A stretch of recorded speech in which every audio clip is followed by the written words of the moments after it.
Flatbread, once dismissed as food for the poor, became the most beloved meal on earth, and to this day, Italy is still fighting over who's even allowed to make it. The word itself is over 1,000 years old. The earliest known mention of pizza appears in a Latin document from the town of Gaeta, dated 997 AD. That old document records a tenant who owed his landlord 12 pizzas each Christmas and 12 more every Easter. But our modern story really begins in 19th century Naples, one of the most crowded cities in Europe. Naples was bursting with poor labourers called lazzaroni, who needed food that was cheap, filling, and could be eaten on the move. Pizza was their answer, a coin's worth of dough, baked fast and sold folded in the streets. To the upper classes, it was disgusting peasant slop. Then came a new world gift that changed everything: the tomato. Europeans had once feared tomatoes as poisonous, but Naples poor embraced them, slathered the cheap red fruit over their flatbread. The classic Neapolitan pizza took shape, and by the 1800s, curious travellers were coming to Naples just to try it. Now for the legend. In 1889, Queen Margherita of Italy supposedly visited Naples and was served a special pizza. A pizzaiolo named Raffaele Esposito is said to have topped it with red tomato, white mozzarella, and green basil, the colours of the Italian flag. The Queen loved it, the story goes, and the pizza Margherita was named in her honour, finally making pizza respectable. There's just one problem. Historians think the tale is mostly a myth. That exact trio of tomato, mozzarella, and basil was already described in Naples decades earlier, in writings from the 1850s and 1860s. And the famous royal thank you letter was only really promoted in the 1930s. A good marketing story, it seems, can outlive the facts. Myth or not, the real engine of pizza's rise was people, millions of Italians leaving home. Between 1900 and 1910, around 2 million Italians arrived in the United States, packing the tenements of cities like New York.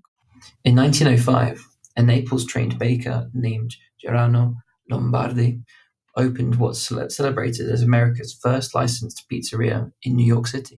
For decades, though, pizza stayed mostly inside Italian-American neighborhoods, a local secret, not a national craze. Then World War II cracked it wide open. American GIs fighting their way up the Italian peninsula tasted real pizza for the first time. They came home hooked, hungry for a food most Americans had never heard of. Pizzerias exploded across the country to feed the craving. And here's where pizza stopped being one thing. Let loose in a new land, it began to mutate. In New York, it grew into huge, thin, foldable slices, fast street food for a city always in a hurry. In Chicago in 1943, Pizzeria Uno flipped the whole idea, building a deep, buttery, pie-like pizza you eat with a knife and fork. Meanwhile in Rome, the local style went the opposite way, ultra-thin and cracker crisp. One humble Neapolitan flatbread has splintered into 100 rival forms, and that sparks an argument that never ends. Back in Italy, defenders of the original decided enough was enough. If anyone could call anything pizza, the real thing had to be protected. So in 2010, the European Union granted true Neapolitan pizza a special status, guarding it like a fine wine or rare cheese. The rules are astonishingly strict. Specific 00 flour, a wood-fired oven near 450 degrees Celsius, and a bake of just 60 to 90 seconds. It even demands a soft, puffy raised rim, the cornicione, or it simply doesn't count as the genuine article. Then in 2017, UNESCO went further, declaring the very art of the Neapolitan pizza maker a treasure of human heritage. Notice what they protected, not the pizza itself, but the craft, the spinning hands, the wood-fired ovens, the songs of the Naples backstreets. So pizza now lives a double life. In Naples, it's a sacred ritual bound by law. Everywhere else, it's a canvas for endless reinvention. And that tension is the whole secret of its success. Pizza conquered the world precisely because it refused to stay one thing. From peasant slop to a queen's table, from a soldier's craving to a UNESCO treasure, every slice carries 1,000 years of history. So next time someone insists they know what real pizza is, just smile. The whole planet has been happily arguing about that for centuries, and it's nowhere near done. Long before Naples, the basic idea of using bread as an edible plate was already ancient.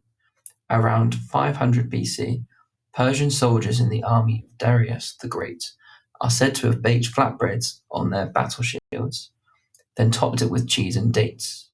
The ancient Greeks ate a flatbread called plakos, dressed with olive oil, herbs, and cheese, and the Romans baked a version named panis phocis, the direct ancestor of today's focaccia. For thousands of years, people all around the Mediterranean had been eating something pizza-shaped. Naples simply gave it a soul and a tomato. And that old fear of the tomato wasn't pure superstition. Wealthy Europeans ate off a plate made of puta, an alloy heavy with lead, and the tomato's acidity leached that lead straight into their food. So aristocrats genuinely felt ill after eating them and blamed the fruit instead of the plate. Naples' poor were saved ironically by their poverty. They ate off of wood and rough earthenware that never reacted with acid. So for them, the tomato was completely harmless and delicious. A luxury the rich literally couldn't stomach became the pride of the streets. The next great leap let pizza travel through time as well as distance.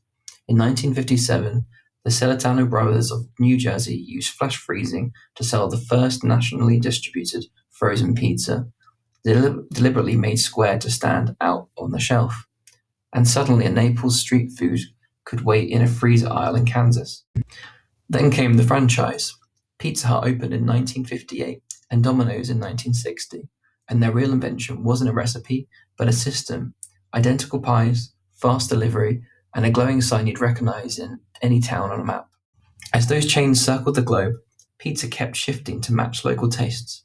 Japan added mayonnaise and corn. India piled on paneer and tandoori chicken. And Pizza Hut famously stuffed with its crusts with cheeseburgers in the Middle East and Marmite in New Zealand. By 2001, pizza had nearly run out of new places to conquer on Earth, so it left the planet. Pizza Hut sent around $1 million to rocket a vacuum-sealed, salami-topped pie to the International Space Station, where a Russian cosmonaut became the first human ever to eat pizza in orbit. Ordinary pizza pepperoni, it turned out, couldn't survive the journey. And the backlash to all of this reinvention began years ago before the EU ever stepped in. In 1984, a group of Naples pizzaioli founded the Associazione Verace Pizza Napolitana, writing down exactly what a true Napoleon pizza must be, right down to San Marzano tomatoes grown in volcanic soil and mozzarella made from the milk of a local water buffalo. So after everything, the queens, the immigrants, the laws, the deep dish first thin crust brawls, where do you land? Is real pizza defined by one sacred recipe from Naples, or is every wild variation just as valid? Drop a comment and let me know what a real pizza means to you.